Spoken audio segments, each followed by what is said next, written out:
Olá, tudo bem? Aqui é o Murilo. Estou aqui para mostrar um pouquinho como que está o meu projeto.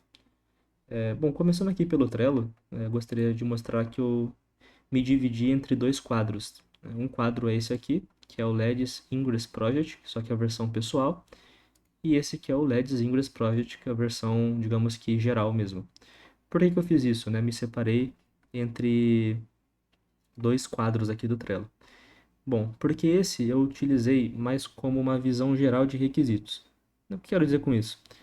Considerando uma equipe no mundo real, num trabalho real de uma empresa, por exemplo, terá a figura ali do analista de requisitos, né, que é a pessoa que vai escrever ali uma funcionalidade que deve ser implementada com seus requisitos, né, as regras de negócio que devem ser implementadas ali, só que nada a nível técnico, né, eles vão passar ali uma visão a nível de usuário, a nível do que deve ter no sistema de fato, que é a linha que eu segui aqui para esse quadro. Então aqui tem, por exemplo, o ticket para processos, e tem a descrição, os requisitos aqui que eu criei com base na leitura que eu fiz daquele documento que foi disponibilizado.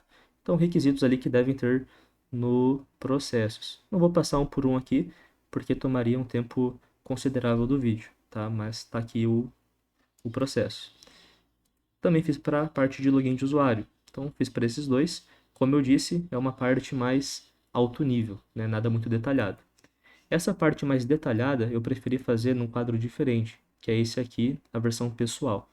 Que basicamente eu fui lendo os requisitos, fui lendo ali o que devia ser feito e separei em tarefas menores. Separei em tasks mesmos que eu ia pegar e colocar a mão na massa. Então, pode ver aqui que, por exemplo, tem escrever relatório diário, implementar um text area para edição de documento do processo, e assim vai. Várias tarefas pontuais que deviam ser feitas só para eu conseguir me organizar melhor. Então, por isso que eu fiz esses dois trelos aqui, tá? Bom, partindo agora para os repositórios do GitHub, eu criei dois deles. Esse aqui que é para o front-end e esse aqui que é para o back-end. Eu gostaria de partir já mostrando o código funcionando e tudo mais. Então, vou fazer aqui ao vivo, né? Que deixei esse diretório aqui preparado para fazer o clone aqui desses dois diretórios.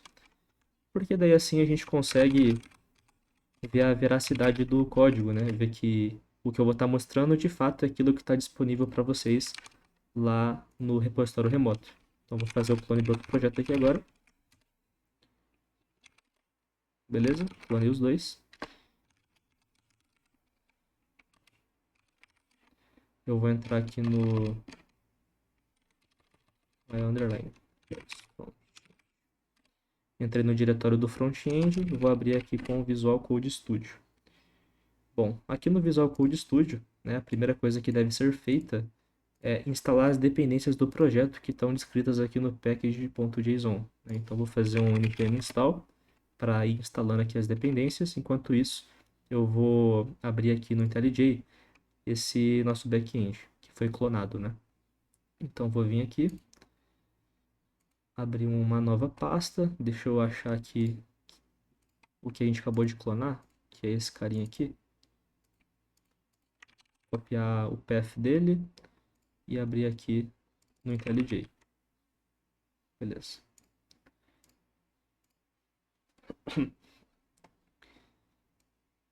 Bom, o back-end não tem muito segredo, né? A gente precisa só fazer um reload das dependências do Maven para garantir que está tudo atualizado. E já podemos rodar aqui o servidor. Enquanto isso, vou ver aqui, instalou, beleza. Após ter instalado, a gente precisa rodar um npm run dev para inicializar também a parte do front. Já está rodando nessa porta local aqui e o nosso back-end também já foi startado. Então a gente já pode mostrar como que está o projeto. Eu vou copiar aqui essa URL, porque eu deixei um navegador anônimo aqui para a gente fazer alguns testes. Vou abrir.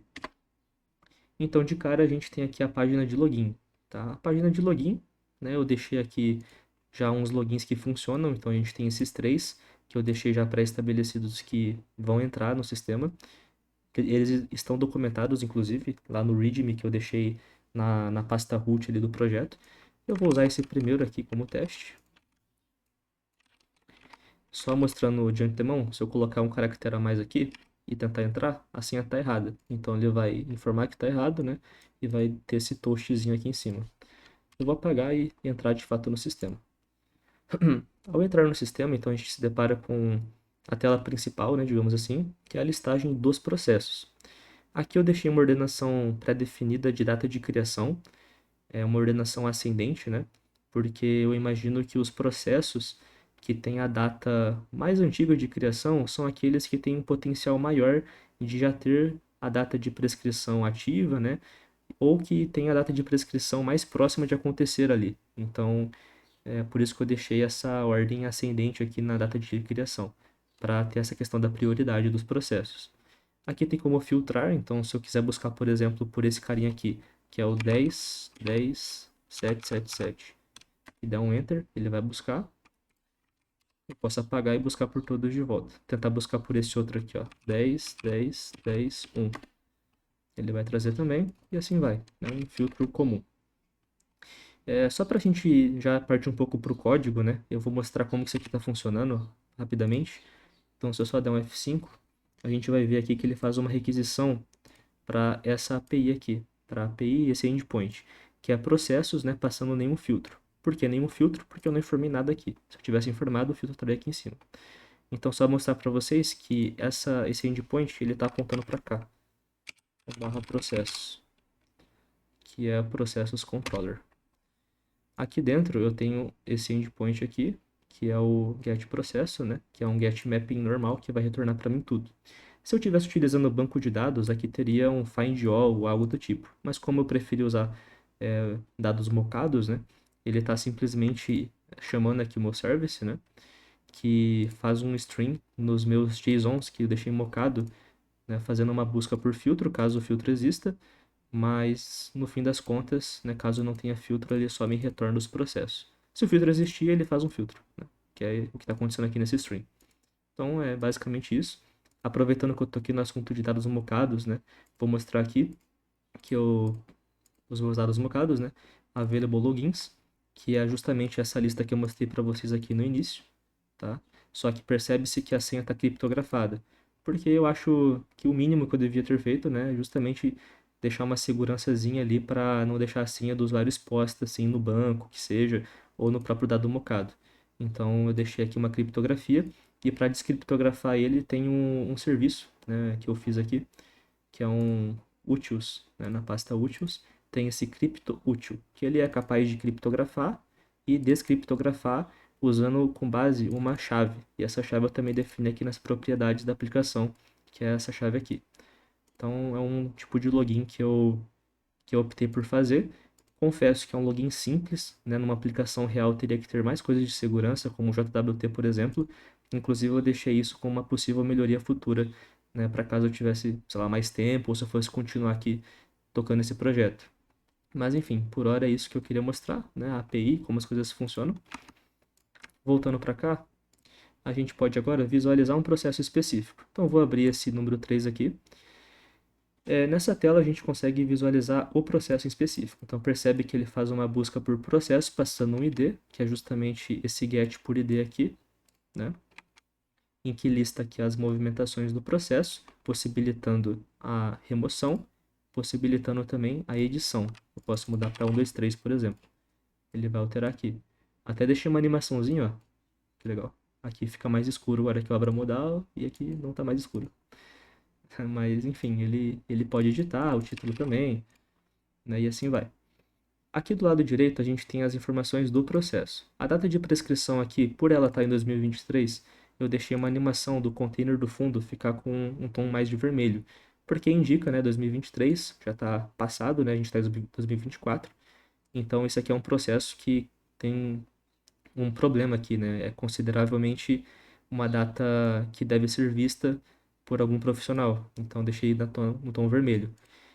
Só para explicar um pouquinho qual que foi a lógica que eu utilizei, lá no documento que foi disponibilizado, diz que a data de prescrição é calculada 5 anos, quando o processo está há 5 anos sem movimentações, né? Sem ter coisas importantes acontecendo ali no meio do processo. Então, foi o que eu utilizei. Eu peguei a data de criação do processo, né?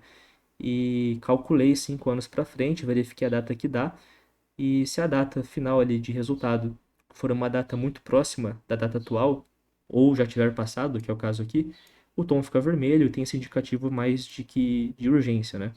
Se a data resultante for uma data entre 1 e 3 anos em relação à data atual, isso aqui fica num tom mais amarelado. Vai ter exemplo disso mais para frente.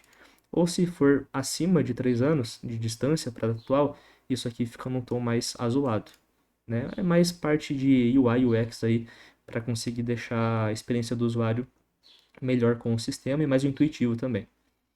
Aqui a gente pode validar data de prescrição. Esse validar data de prescrição eu vou até deixar aberto aqui no network. Ele faz uma requisição do tipo PUT para API processos/3, né, que é o ID do processo, que é justamente esse carinha aqui. Ó, validar data de prescrição, que ele recebe o ID do processo. Isso aqui basicamente vai setar aqui no JSON de processos a data de validação, ó, data de prescrição como true, indicando que ela foi validada. E daí, quando ela é validada, abre aqui esse text area com o documento relacionado ao processo, né? Então, tem também esse documentos.json, que tem um vínculo com o processo, né? Assim que ele encontra. E você pode editar aqui também, por exemplo, colocar esses números aqui no fundo, o documento atualizado, e tá aí, né? Não dá para salvar de novo, porque em tese o usuário não fez nenhuma edição. Se eu colocar mais números, ele permite, e dá para salvar novamente.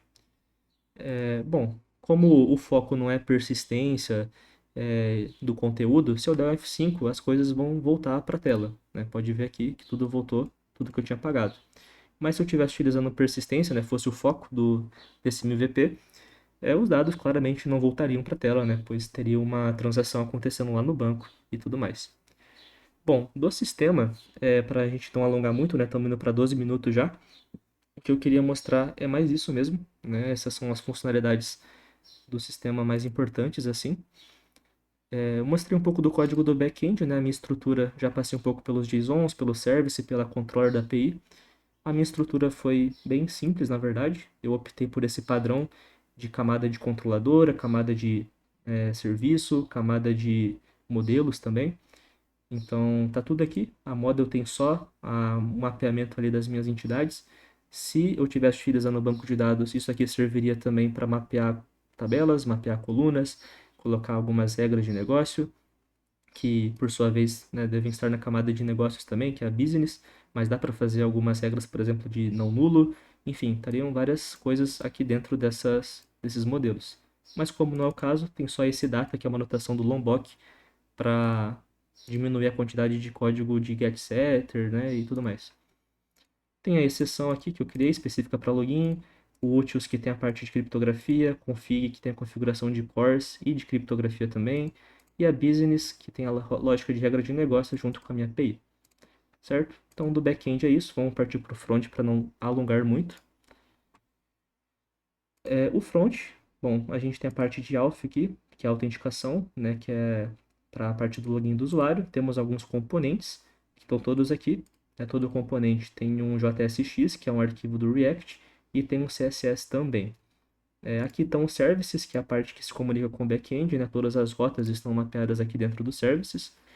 E, bom, tem esse utils também, mas a princípio é isso, né? Não vou passar código a código porque ia demorar muito tempo, mas não tem nada, nenhum segredo. Aqui é mais a criação dos componentes mesmo, né? Coisa de front-end. Bom, antes de finalizar, eu gostaria só de passar pelos entregáveis aqui do meu projeto. Eu deixei aberto aqui a pasta. A gente tem de entregável a parte de diários, né? Que é o que eu fiz em cada dia, eu deixei documentado aqui, achei bem importante. Então, tudo que eu fiz dia a dia está documentado. Aqui está o Git, né? Que é o código em si do meu projeto. Os prints do Trello, conforme eu expliquei para vocês no início, tem os dois quadros aqui. Então tem os prints do quadro 1 e tem os prints do quadro 2 aqui. E eu deixei esse readme para deixar documentado também isso que eu falei no início do vídeo. Aqui a gente tem esse readme geralzão, que é o readme do projeto em si, que tem as informações de como que dá para rodar o projeto, que foi basicamente isso que eu fiz aqui no vídeo, né? Eu utilizei o IntelliJ, a versão do Node está específica aqui, junto com a do JDK. Os logins que dá para vocês logarem, também está aqui tudo definido certinho, links importantes e considerações finais aqui, junto com possíveis melhorias que eu faria caso tivesse mais tempo aqui nesse projeto. Bom, o tempo está chegando ao fim, tá? Eu passei aqui pelos pontos que eu considero importantes do projeto. Agradeço pela atenção e espero que nos vejamos em breve aí. Até mais e um forte abraço.